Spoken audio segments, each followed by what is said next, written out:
Estonia in the year 2044. Written in January 1994. The first days of 1994, a time to look back at the past, analyze the present, and forecast the future. The author will not burden the reader by conjuring up the past. My dear compatriots can do that themselves. Those who find it difficult can turn to history books. Plenty of them have been written, rewritten, and will continue to be written and rewritten. By analyzing newspaper articles, television and radio programs, the performances, speeches, remarks, quips, toasts, and greetings of parliamentarians, ministers, and other national and local politicians.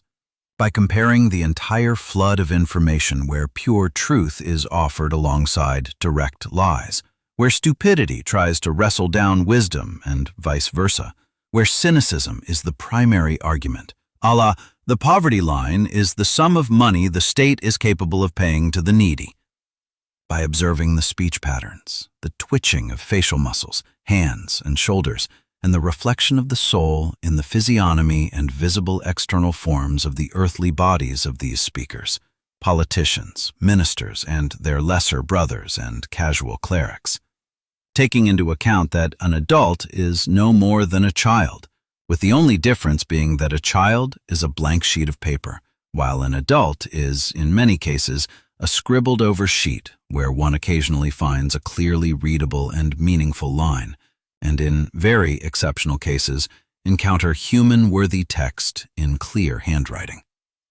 Guided by the principle that even the most scribbled-on sheet of paper harbors a striving toward betterment, mostly for oneself, sometimes for the interest of society. Observing all the above in analysis and synthesis, I came to a singular conclusion. Our goals are clear, our objectives set, showing the way like a searchlight beam into our near and distant future. Without ignoring the youth of our politicians and the well-known truth that without a past/life experience, it is impossible to see the future, I reveal to you, respected contemporaries, my vision of the near future. The state and the people. So, 50 years have passed, and it is the year 2044. Considering that a state's name must contain the composition of the core population, the numerical ratio of ethnic groups, culture, habits, domestic and external upbringing, character, and other qualities that distinguish, not separate, one people from another on earth, and make coexistence interesting and diverse, and keeping in mind the general social face of society as a whole, the Republic of Estonia has been renamed the Estonian Unity Republic by a unanimous decision of the Riigikogu. Before this, the zero-option citizenship was smoothly implemented in the Republic of Estonia without conflict, and the Language Act now allows English, Russian, and Estonian to be used as working languages in institutions, organizations, and businesses. In private relations, people choose a common language at their own discretion. Particularly popular among the youth is a mixed language of English, Russian, and Estonian, the Ingvesti language. National questions have completely disappeared from the agenda. They are only examined in certain scientific works.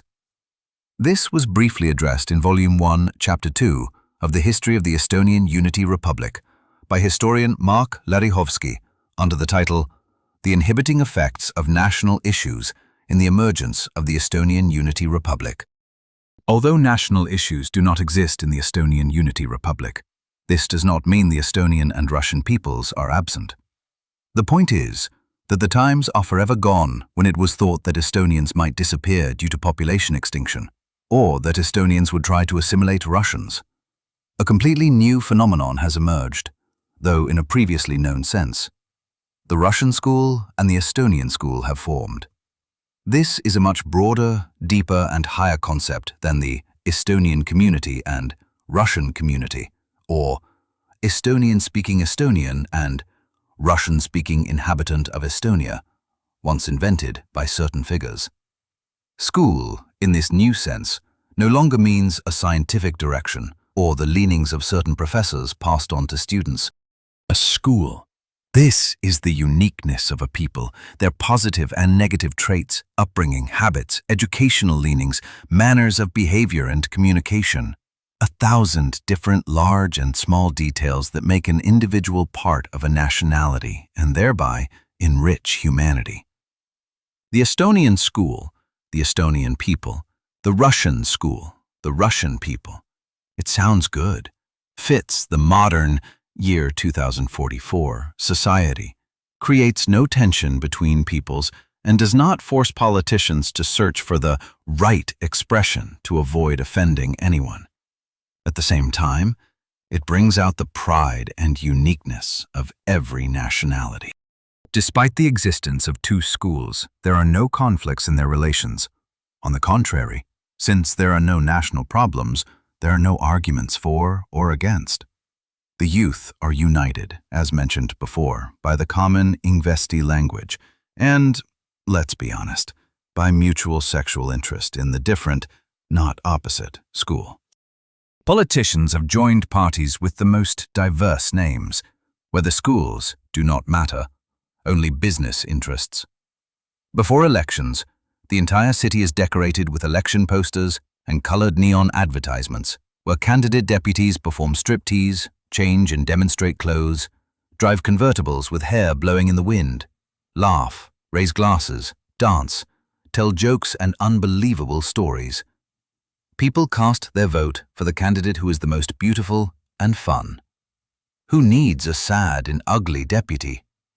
You see such a person on TV and you feel sad yourself, or you feel the urge to check your own mug in the mirror. A beautiful, fun deputy in the Riigikogu is a great thing, especially a woman, especially in a navel skirt. Although election advertising fills the entire city, the wise and modest city fathers have decided not to place ads on the sacred Freedom Square, except for an advertisement praising the friendship of the two schools, stretched across the entire facade of a large building above the Café Moscow. A high art mural has been placed where representatives of the two schools, with bright, white, friendly smiles, extend to each other their monetary handshake with a 500-unit banknote. The above was a summary vision on the topic of the state and the people. Next, I present an overview vision of the internal and external policy of the Estonian Unity Republic in 2044. Internal and external policy. In the Riigikogu, the Russian school and the Estonian school are represented more or less equally, with a slight majority in favor of the Russian school. The working languages, as noted, are English, Russian, and Estonian, but some younger representatives use Ingvesti with increasing zeal at the pulpit, which the deputies generally treat with understanding, except for 3 to 4 deputies who, for some misunderstood reason, are called pro-fatherlanders, isamalased. These are symbolic representatives, the carriers of Estonian continuity for 50 years in a row, who find it difficult to adequately grasp the surrounding time and space. Over 50 years, practically all laws have been passed, amendments amended, supplements supplemented, and cancellations cancelled. The state is stable and viable. Nothing threatens the state from the north or south, west or east, because those who are supposed to come have arrived. Those who are supposed to be here are here, and those who are supposed to go have gone. World foreign policy has reached a new level of understanding. There is no need for constant wars, attacks, and retreats, comings and goings. One needs to come and stay, and time will smooth out the discords. The Estonian Unity Republic is a model for this new thinking, held up as an example to other states. Representatives of the Estonian Unity Republic sit as chairpersons in many world organizations, associations, and commissions. Their word is listened to, they are valued, they are respected. But surely the reader is interested in something more concrete. For example, what is being discussed in the Riigikogu on January 10, 2044? The Riigikogu is currently discussing a bill on reducing quotas for entry into the Estonian Unity Republic for permanent residents. The wording of the agenda item is a bit heavy, but what can you do? Bureaucracy has one eternal, rare quality. It is capable of developing only quantitatively, not qualitatively. So, the speaker, by the way, a beautiful and appropriately quite powerful woman, has read out the agenda item and announced that the bill was submitted by the Russian school. The speaker asks a representative of the Russian school to the pulpit to justify and explain the necessity of the law. A self-confident man of average height with black hair and a mustache, a real tough guy representative, steps to the pulpit. The female deputies are gripped by excitement, and begins in English to emphasize his neutrality and stress only the necessity of the law for the state. We came here and we stayed here. We see no need for anyone else to come to such a small state as the Estonian Unity Republic, whether they come from the north or south, east or west. Immediately, however, a pro-fatherlander who had been quietly dozing jumps up and protests with fear in his voice. But won't we perhaps upset our eastern neighbor? And what will the world community say?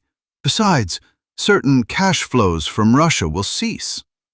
The mustachioed man at the pulpit confidently adjusts his tie and answers in Estonian. There is no need to fear the eastern neighbor. If they show dissatisfaction, we will tell them clearly and unambiguously. We will pack our things as one man and cross the Narva Bridge. We have enough dollars to buy land and houses on the other side of the Narva Bridge. But what will happen to the eastern neighbors' near abroad policy once we leave? As for the world community, the eastern neighbor will knock sense into them. With a sigh of relief, the pro-fatherlander sits back down. The bill is unanimously passed into law. But what is happening on January 14, 2044, in the government of the Estonian Unity Republic? First, I must explain to my dear contemporary the economic situation of the Republic in 2044.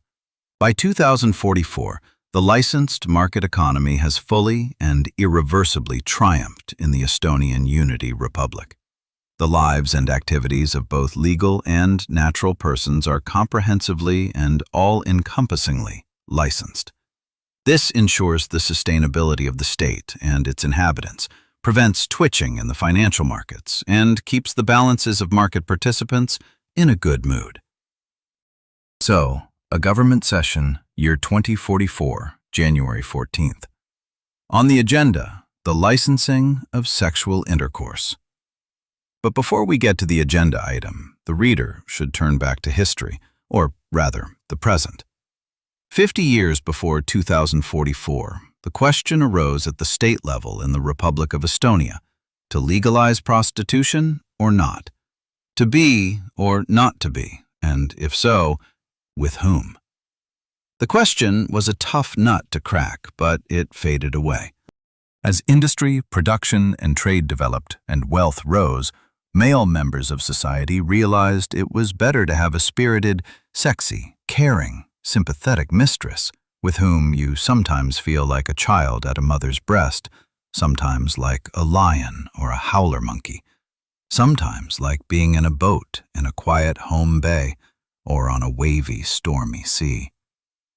What is the faked sexiness and money-hungry gaze of a 300 to 500 kroon floozy compared to that? Though, yes, a mistress is considerably more expensive. You can't keep her or hold on to her by collecting bottles or petty theft. But, as said, industry, production, and trade developed, wealth grew, and even illegal floozies began to re-qualify as mistresses. Illegal prostitution disappeared before it could grow into legalized prostitution as a state-accepted social ill.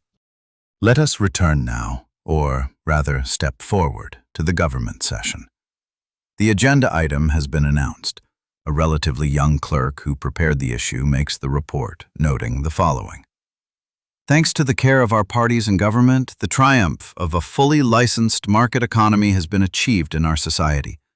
At the same time, there are still some individual shortcomings in our work. Comprehensive and full resolution of all issues has not been achieved. In our licensing, we have overlooked some important fields of human activity, which, Considering their global scale, or without exaggeration, involving the entire working-age population of the Republic, and keeping in mind the labor intensiveness, should be strictly licensed and regulated. We are talking about the licensing of sexual intercourse. I asked the members of the government and invited persons to state their opinions. The Minister of the Interior takes the floor, emphasizing the seriousness and necessity of the issue, while not failing to mention that the Ministry of the Interior has done an enormous amount of work in this field. The Minister of Social Affairs disagrees, emphasizing that intimate life belongs more to the social sphere, keeping in mind that in intimate matters, people are not stingy with money, and his subordinates also want to earn some tax-free extra pay by issuing licenses. Representatives of local governments, however, protest categorically. The wallets of rural municipalities and cities are thin enough as it is. If the more than certain income from issuing licenses is taken away to Tumpea, you might as well put a beggar's bag around your neck. Besides, the aforementioned activity doesn't only take place on Tumpea. The main weight falls on the administrative territories of the municipalities and cities. From the back rows, a middle-aged lady with luscious lips rises, the Minister of Running Affairs Without Portfolio, who became a minister without portfolio just for fun, to see what would happen. Blushing slightly, the minister lady clarifies that there are many types and subtypes and methods of sexual intercourse. Does the license give the right to engage in all variants and variations, or is it issued for only one specific method?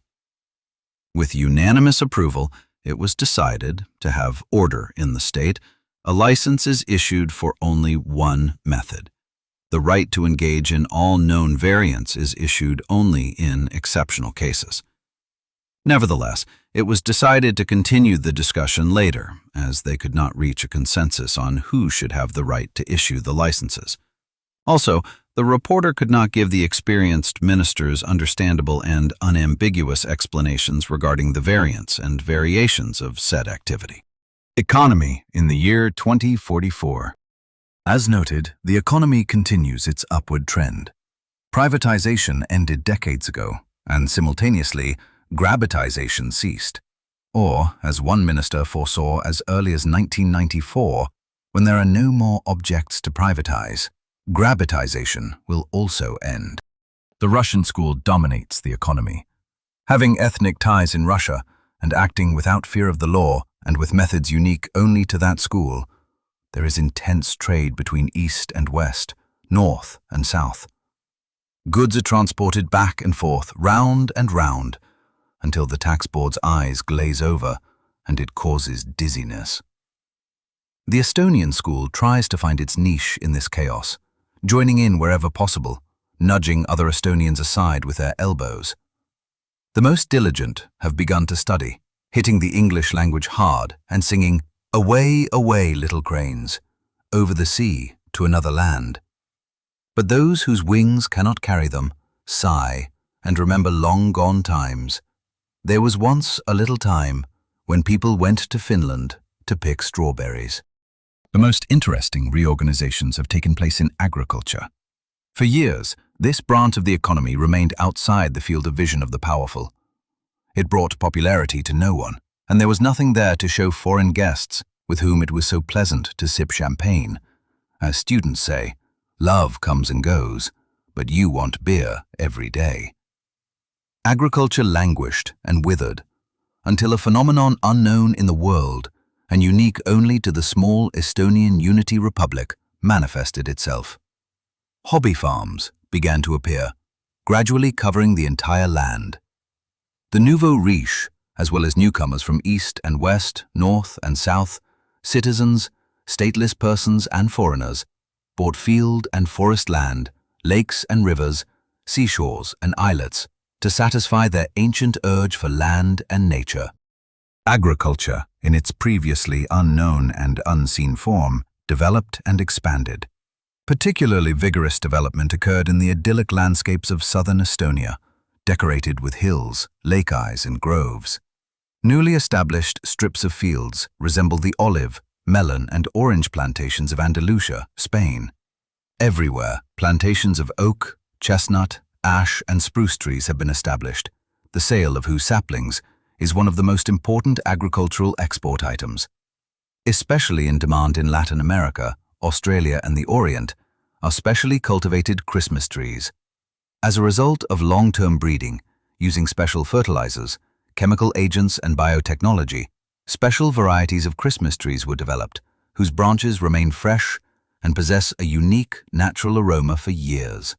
At Christmas, you can take the tree out of the storage room, wash the dust off with hot water, and the room is again filled with a unique, solemn, fresh spruce aroma that exceeds the naturalness of today's freshly brought forest spruce many times over. Of domestic animals, mostly bears are raised. Through the transformation of the brown bear, they reached the point where it produces offspring that are completely tame in nature. I would even say, childlike. In many European and American families, bear cubs take the place of children, playing and causing mischief no less, but at the same time, never whining or annoying the parents with their crying. Adult bears, however, are kept at home instead of grandmothers and grandfathers, who watch satellite TV programs without choice or pause, even forgetting hibernation. In addition to the above, the breeding and raising of ponies is most common in livestock farming. An amazing result was achieved in breeding. This horse-like creature is no larger than a cat. Throughout the world, parliament members, ministers, big businessmen, and bankers keep them in their offices on desks and bookshelves as living figurines, upon which sits proudly in the saddle a miniature wax figure of the master, a bared sword gallantly in hand, uniform epaulets shining. African blacks in mulgy coats, breeches, white stockings, and peasant shoes feel particularly at home in the warm southern climate of Estonia. They have bought up a large amount of field and forest land in southern Estonia and are breeding and growing exotic animals, birds, and crops from their former distant homeland. Monkeys jump happily in the apple trees and snatch apples. While eating them, they make terrible faces because apples grown in our climate are still a bit sour for them. Bananas are a bit smaller than in Africa, but on the other hand, they are a perfect bite to pop into your mouth, and their clusters are larger than the African varieties.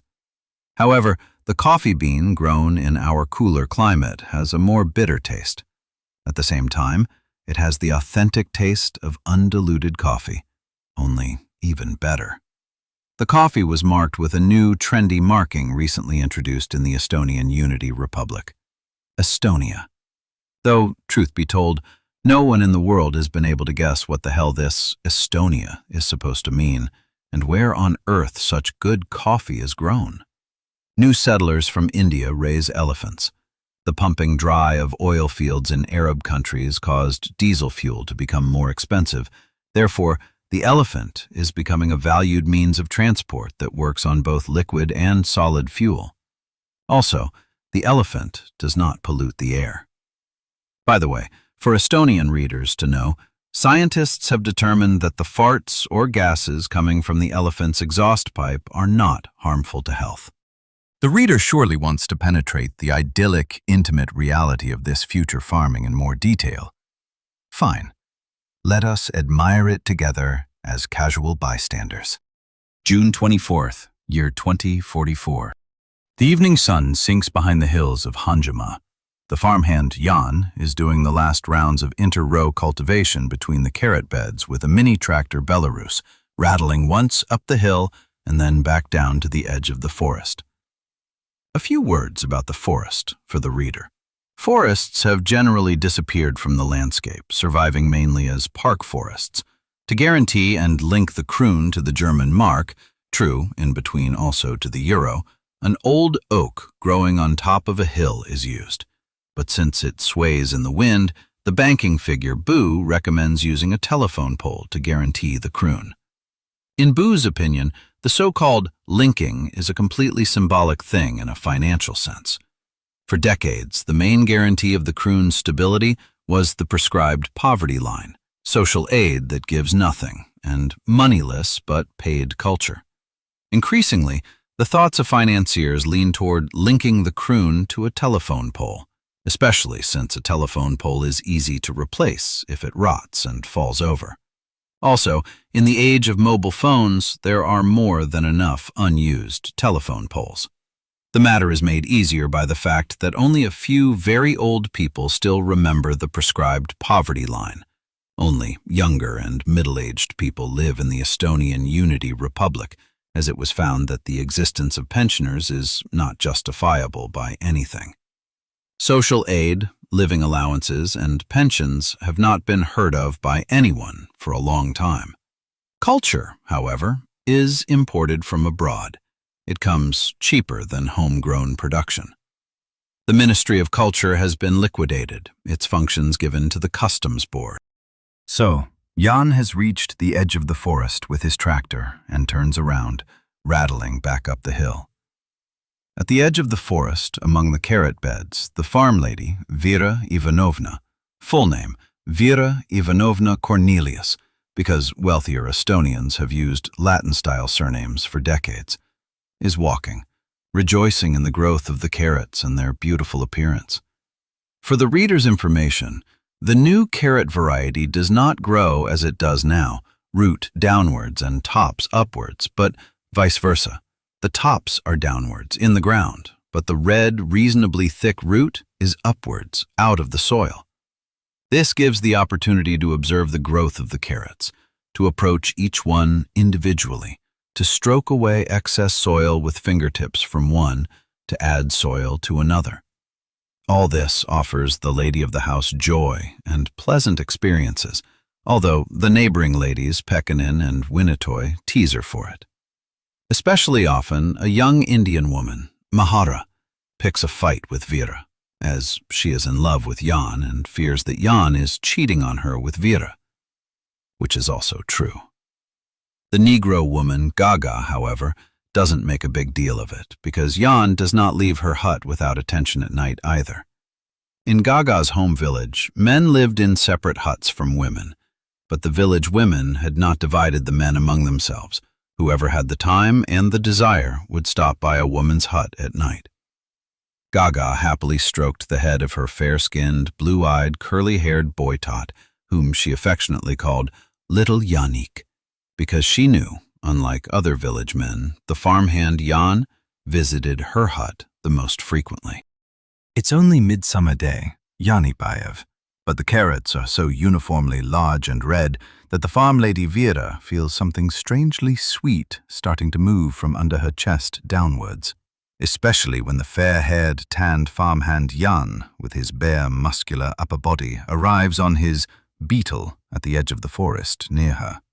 Vera Ivanovna's husband, Vasily Petrovich Cornelius, has been busy for several months with business in Paris, Moscow, Berlin, and also Helsinki. The farm lady is already used to it, nor does the farmhand Jan have anything against the master's absence. The master's absence has offered many unforgettable moments to both the lady and Jan, proof of which are a few fair-haired boy-tots and girl-tots in the lady's personal kindergarten.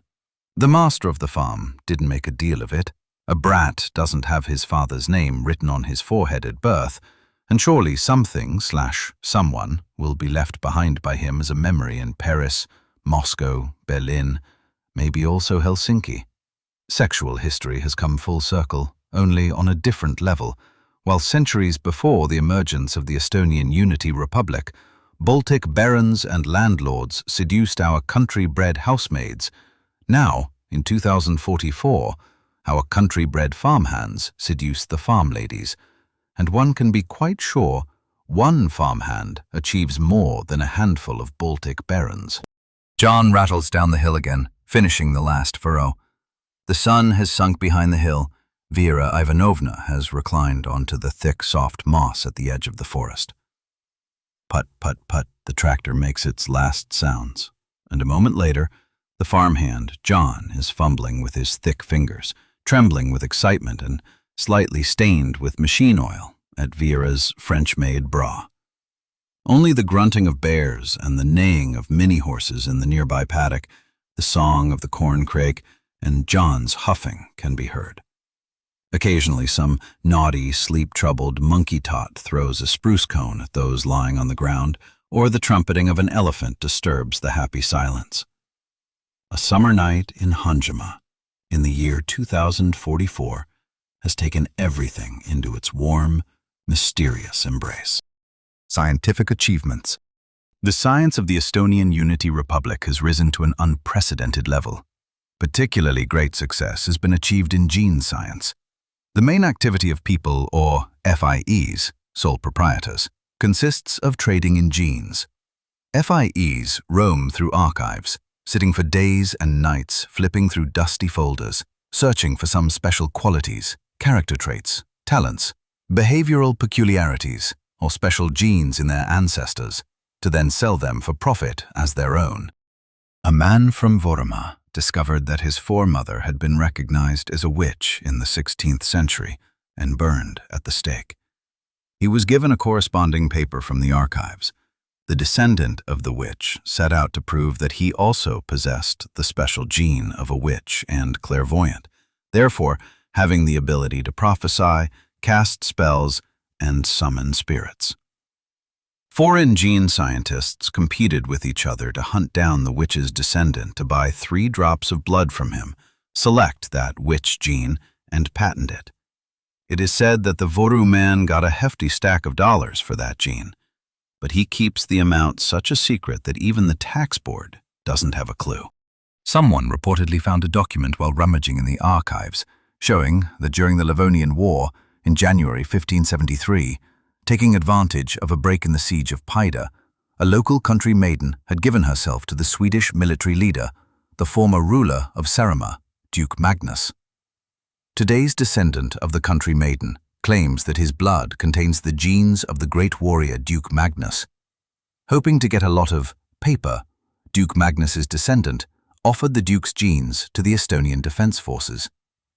The operational intelligence officers of the Defense Forces, however, immediately determined, through questioning and archive materials obtained from Russia, that this Duke Magnus had, at 1:15 p.m. in January 1573 at Paide, run over to the Russian side and lived with his country girl in Ivan the Terrible's tent. And at Ivan's insistence, Magnus was forced to yield the girl to the Russian Grand Duke Ivan.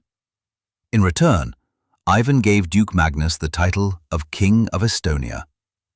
As the Defense Forces intelligence managed to clarify, in the country girl, Grand Duke Ivan the Terrible's genes had gotten mixed up with Duke Magnus's genes, who was, moreover, a traitor, and thus the genes of the historical country girl's descendant were of no interest to the Defense Forces. However, they were bought for a couple of hundred kroons by an archivist on Rutli Street in Tallinn and sold quite profitably to a Finnish tourist who happened to step into the antique shop. Where these alleged Duke Magnus genes are now, the author has not managed to find out. Maybe they fell into the hands of the heirs of Magnus's wife, Maria, who threw the genes away to get rid of a bothersome relative.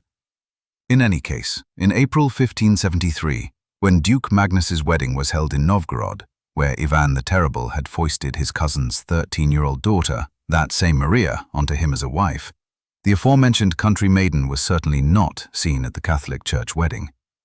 The Estonian Defense Forces intelligence officers determined this. But maybe she was in the Orthodox Church with Ivan the Terrible, because due to the couple's different faiths, the wedding ceremonies for Magnus and Maria were held in separate churches. Apparently, the country maiden was with Ivan in the Orthodox Church, standing behind Maria. That's probably why Ivan foisted his cousin's daughter onto Magnus, so the latter wouldn't go sniffing after Ivan's beloved Estonian country maiden. Alas, probably not a maiden anymore, but still. And who knows these old things exactly? A girl from Pärnumaa, however, had discovered a passage while browsing Henry of Latvia's chronicle, describing a man covered all over in hair, whom German crusader knights had come across in 1210, moving after the Battle of Umera through forests and swamps to winter quarters in the Order Castle of Vinju. The hairy Estonian was dragged to the Order Castle. This man, with a long, matted, brownish coat of hair, reportedly offered supreme sexual interest to the two adult daughters of Berthold, the Komtur of the Vinnu Order Castle. The Pernema girl claims she has definite evidence of her descent from this all-over hairy ancestor. She contains the hairy ancestor's genes. Gene brokers reportedly expressed doubt. Apparently, the girl just wants to use the gene repository to do a DNA test for free, so to speak, to become von Berthold's heir and claim the assets intended for the heir. There was a grain of truth in that, too. But the Pernema girl, through angry tears, insisted that she wasn't interested in von Berthold's daughter sleeping with her hairy ancestor, nor did she want to get the inheritable von title and Berthold's assets. She possesses the hairy ancestor's genes, which give scientists the opportunity to finally solve the question, is man a creation of God, or does he, after all, descend from the ape? In addition to some documents obtained from the archive, the girl had as evidence to show her truly unusually thick, slightly matted, brownish shock of hair, which she flirtatiously twisted around her head. But she had even more evidence. The girl, namely, claimed she had powerful hair growth elsewhere, and as proof of this, she lifted her dress hem up to her navel. The young male gene brokers were left speechless. The hair growth was unprecedented and impressive. Without wasting time, the girl was gently taken by the hand and hurried toward the Tartu Tumamagi gene repository to make a deal. The gene brokers were expecting a hefty commission. An Otepe farmer, however, had sniffed out from the archives that when, in 1225, the papal legate William of Modena arrived with a large entourage of crusader knights for a visit to Livonia and finally reached Otepe and set about baptizing the aforementioned Otepe farmer's foremother, Jesus Christ descended from heaven, stepped to the water tub, and pushed the legate William of Modena angrily aside, calling the latter the Antichrist because he arrived with fire and sword. Jesus Christ personally performed the ritual of converting the Otepe farmer's foremother to Christianity. The Otepe farmer proved, with archival documents and witness statements, that Jesus called his foremother sister, giving her a heavenly gene that may originate from God himself. Said heavenly gene has been passed down from generation to generation, and now the farmer wants to sell it to get money for the repair of the pigsty roof and to buy a new gearbox for his Ford Sierra. The gene brokers are currently busy collecting evidence, while at the same time, just in case, they signed a preliminary purchase-sale agreement for the gene so that other gene brokers wouldn't snatch the heavenly or divine gene away. The farmer, meanwhile, was locked in the pigsty for the time being. One could write a whole business bestseller about trading in genes in the year 2044. But the purpose of this narrative is not business counseling, but introducing the readers to Estonian life in 2044. Therefore, we continue describing other scientific achievements. Next, we talk about an especially large, one could even say shocking, discovery by Estonian scientists. But wait, hold your horses. Litzman Valgatabalve Neuhausen Vastselina. The author is also a Vastselina man. Baltic private law, the jus prime noctis, right of the first night. Oh-ho! Surely the author's foremother was also summoned to the Vastselina castle to Baron Litzman to fulfill her first night obligation and give the Baron the use of legal first night rights. It certainly must have been so. How could it be otherwise? The author's foremother wasn't any worse looking than the other girls from the surrounding villages. I can bet my life that the uneducated husband paired with her, whether his name was Yuri or Jan, didn't know a thing about genes. I ask the reader to wait a moment. I'll step to the mirror for a second. Yes, a baron if ever there was one. Damn, I should rummage through the archives, go to Germany. Although only ruins remain of Vastselina Castle, Litzmann has other castles in Germany. It must be so. I wonder if this Litzmann has many heirs. One Litzmann, named Karl, was the Commissioner General in Estonia during the German occupation in 1944. I wonder if he's still alive. Actually, Berlin was bombed quite hard. First, I'll dash to Tartu, to the gene repository to give blood, to get a free DNA test. Then, a DNA ampule in my pocket and off to Germany. I must assert my heir's rights. I'll take a lawyer. No, I won't take a lawyer. Those guys want 1,500 kroons an hour plus VAT for legal aid.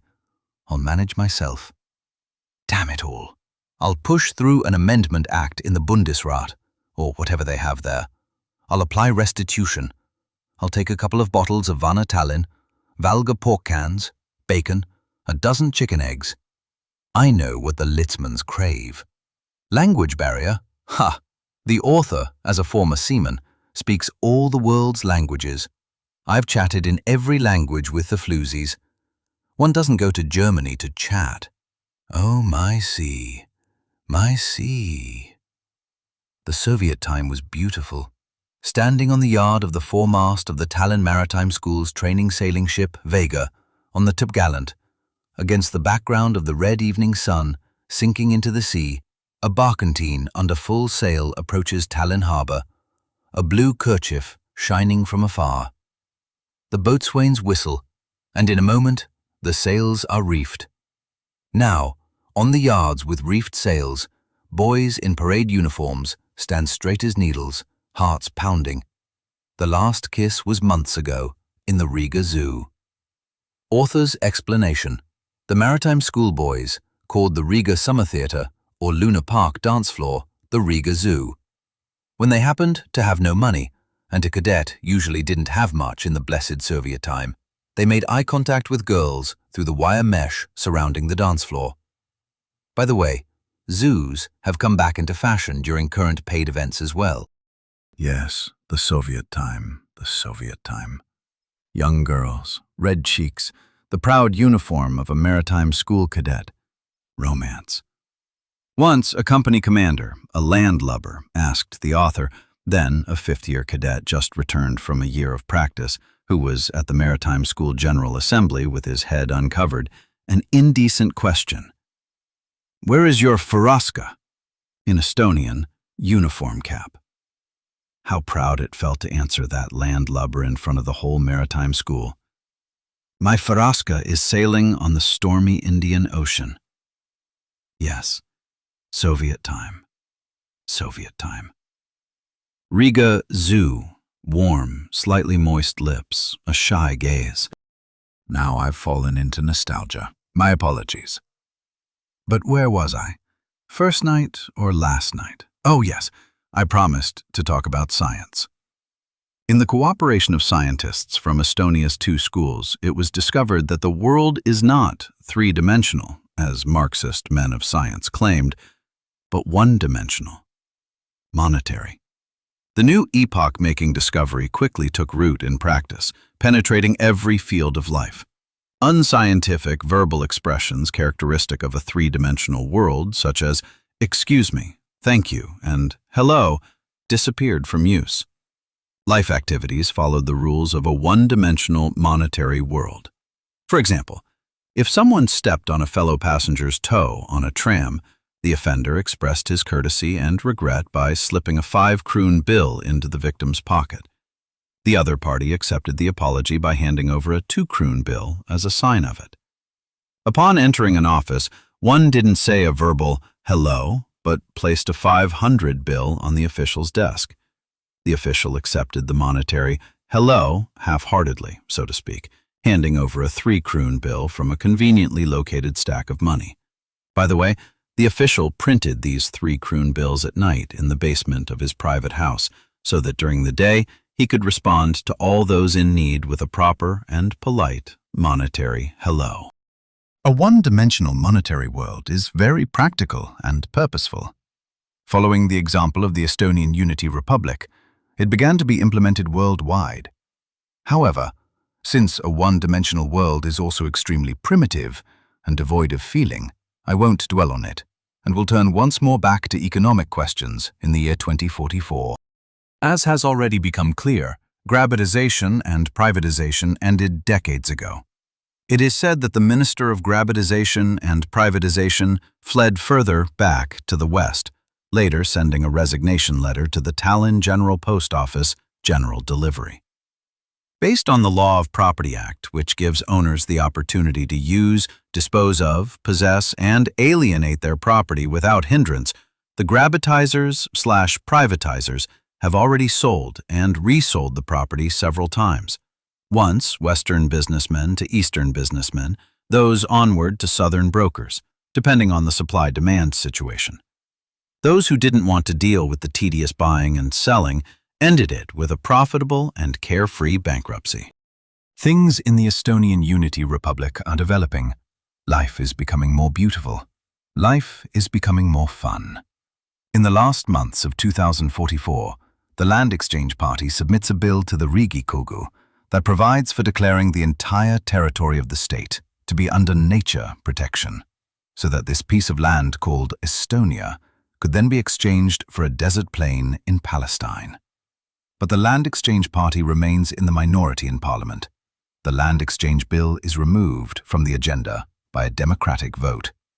The Land Exchange Party loses its support base and soon goes under, disappearing into eternity without a trace. The Parliament and government of the Estonian Unity Republic continue their work. Very soon, a group of influential Eastern and Western businessmen presents a joint project to the government to sell the Estonian Unity Republic as a single asset. For this purpose, it is decided to reorganize the Estonian Unity Republic on a project basis into a joint stock company to sell it as a so-called shelf company. The joint stock company is named AS Eesti Utsusvabariik Ltd, whose constitution is replaced by Articles of Association. Documents have been submitted for registration. However, since the registry official finds stylistic errors in a few sentences of the articles and one comma was misplaced, the papers get stuck. After a corresponding phone call to a certain person, they promise to set the matter straight as an exception. Following an advertisement by a local real estate broker, a dark-faced buyer already appears with his 7 wives and 7 mothers-in-law. The buyer finds the share capital of AS Eesti Utsusvabariik Limited too small, but at least one wife with a mother-in-law can be left here to lead and organize. That's something. As the first undertaking, this busy Palestinian mother-in-law decides to have the Gulf of Finland covered with a glass dome and to install water heating in the Gulf because she was used to the warm waters of the Red Sea. The north winds of Tallinn Bay made the water in Pirita hellishly cold. She planned to clear the area in front of her palace in Kadriorg and also Kadriorg Park of trees, bushes, and other scrub, and cover it with sand imported from the Sahara Desert, because from the window of the palace in her former home, an expansive view of desert sands opened up to her. She was used to it, and humanly wished to make her new home more comfortable. The Palestinian mother-in-law also set about solving other problems. Seeing that Estonians are such quiet nerds, with whom one cannot even have a proper quarrel, she ordered a large group of her former neighbors from her Palestinian days, with whom she then quarreled from morning till night, whom she cursed and threatened, receiving back the same in measure and form, mutually accusing each other of aggression and terrorism. Border issues in the year 2044. At the Russian state border and the Milita Grenza of the Estonian Unity Republic, it is peaceful. There are no problems, bans, orders, arrests, or shots. At the dawn of August 20th, 2044, a soldier boy of the Estonian school walks on the bank of the Nerova River, an automatic rifle of Israeli origin made in Russia on his shoulder. From a mini tape recorder mounted in its stock comes a mellow march of the defense leakers to keep the soldier boy awake.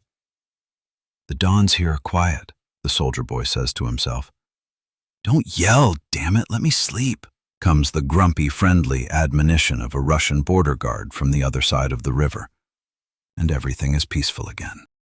The author wishes you all a happy 1994 and 2044, and notes that the presented vision does not have to coincide with the official vision of Tumpea regarding the future. But a Hanja man takes the matter more simply. Let it go however it will, as long as it doesn't get shittier. Thank you for listening. To discover more stories, follow the link in the description below.